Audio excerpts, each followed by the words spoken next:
Okay, my name is Akula Kula, the Deputy Speaker Bunge la Wananchi, President United Kenya Movement, and also an aspirant in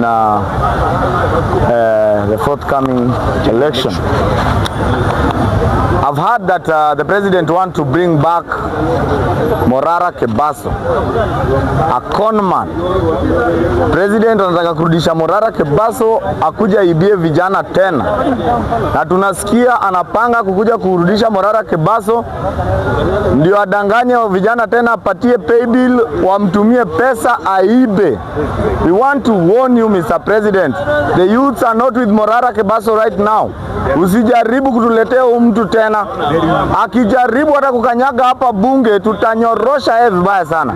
Uwezi ibia vijana, uchukue pesa ya vijana, udanganya tutasimama, alafu unaenda unakaa na yeye pale, unakutana na yeye usiku. Alafu unataka kuja kuimpose mazalida kwetu. Sisi hakuna vacancy kwa leadership ya youth saa hii. Youth wako na leader mwenye atawapeleka, mwenye anawaelewa, mwenye anawajua. Usichukue Morara Kebaso umlete tena hapa kukuja kutuibia. Tunataka kuambia Mr. President, hiyo mchezo yako tumeiona 18 na sisi tuko na intel. Kitu yote unapanga pale tunaiona kabla haijafika. Usijaribu, youth hawataki mchezo this time. Yo ujinga ya Morara Kebaso tutamtoa mbio sana. Unaenda unaongana government sasa unataka kuja kuanza kudanganya youth, uchukue youth tena wadanganya ati yote tasimama, and in fact hatukuji kwa inject party yako. We have an option.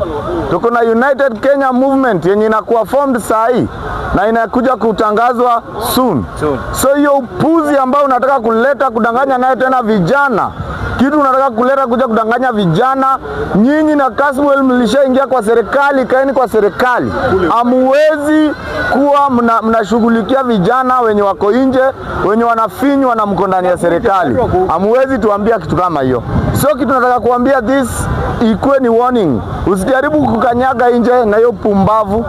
Ukikuja kukanyaga nje na hiyo pumbavu tutakuonesha vile kunakuwa.